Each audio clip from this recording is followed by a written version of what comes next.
السلام علیکم فرینڈز، آج کی تازہ خبر کے ساتھ سعودی نیوز ٹی وی چینل میں آپ سب کو خوش آمدید کہتی ہوں۔ امید کرتی ہوں آپ سب بالکل ٹھیک ہوں گے۔ آج کی ویڈیو میں بہت ہی امپورٹنٹ ٹاپک آپ لوگوں کے ساتھ شیئر کرنے والی ہوں۔ آج کی ویڈیو میں ہم بات کریں گے نئے پاسپورٹ کی تفصیلات جوازات کے سسٹم میں کیسے اپڈیٹ کی جا سکتی ہیں۔ اس کی تمام تر ڈیٹیلز اسی ویڈیو میں شیئر کر رہی ہوں۔ سعودی محکمہ پاسپورٹ اینڈ امیگریشن کے قانون کے مطابق محکمے میں کام کرنے والے غیر ملکیوں کے اسپانسرز کے ذمے کارکنوں کی دستاویزات مکمل رکھنے کی ذمہ داری ہوتی ہے، جس میں کارکنوں کا اقامہ، ان کی سالانہ میڈیکل انشورنس، خروج عہدہ یا فائنل ایگزٹ ویزے کا اجرا و دیگر امور کی انجام دہی بھی شامل ہے۔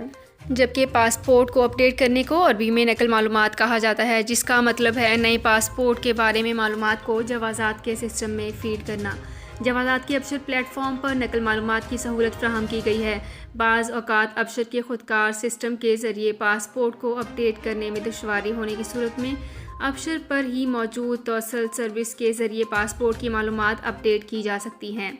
نئے پاسپورٹ کی تفصیلات جوازات کے سسٹم میں اپڈیٹ کرنے کے لیے پرانے اور نئے پاسپورٹ کو اسکین کر کے کارکن کے اقامے کے ساتھ اسے توصل سروس پر اپلوڈ کی جائے گی، جبکہ توصل سروس پر اپلوڈ کیے جانے کے 1 سے 3 دن کے اندر جوازات کے اہلکار نئے پاسپورٹ کا اندراج سسٹم میں کر دیتے ہیں۔ جوازات کا کہنا تھا کہ خروج عہدہ کی خلاف ورزی کے مرتکب افراد کو سعودی عرب میں 3 برس کے لیے بلیک لسٹ کیا جاتا ہے۔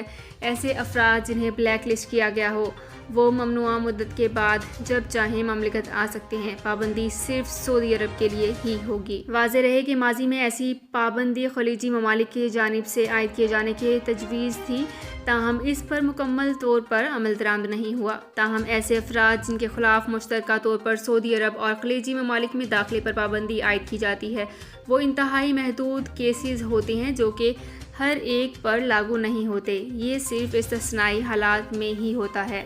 تو فرینڈز، یہ تھی میری آج کی ویڈیو۔ ہوپ آپ کو یہ ویڈیو پسند آئی ہوگی۔ اگر آپ کو یہ ویڈیو پسند آئی ہے تو ہمارے چینل کو سبسکرائب، لائک اینڈ شیئر کر لیجئے۔ تو فرینڈز، ملتے ہیں ایک نئی ویڈیو میں ایک بالکل نئی اپڈیٹ کے ساتھ۔ اپنا بہت خیال رکھیے گا۔ اللہ حافظ۔ سعودی عرب میں مقیم غیر ملکیوں کے لیے بہت بڑی خوشخبری آ گئی ہے۔ اب کوئی بھی شخص جو اپنے ملک جانا چاہتا ہے اور اس کا اقامہ ایکسپائر ہو یا اقامہ ویلڈ ہو، شرکہ بند ہو، مسسہ بند ہو یا کفیل چھٹی نہ لگا رہا ہو یا کوئی بھی مسئلہ ہو، تو آپ ہمارے ساتھ رابطہ کریں۔ ہم انشاءاللہ آپ کو 3 دن کے اندر ایمبیسی کے ذریعے آپ کا خروج لگا کر آپ کو آپ کے ملک واپس بھیج دیں گے۔ کوئی بھی انڈین، پاکستانی، نیپالین، بنگلہ دیشی، سری لنکن یا کسی بھی ملک کا ہو، وہ آسانی سے بغیر کسی پریشانی کے اپنے ملک واپس جا سکتا ہے۔ جی ہاں، اسکرین پر آپ کے سامنے جو نمبر شو ہو رہا ہے، اس پر آپ کانٹیکٹ کریں۔ انشاءاللہ 3 دن کے اندر آپ کو آپ کے ملک واپس بھیج دیا جائے گا۔ مطلوب کیس والے رابطہ نہ کریں۔ شکریہ۔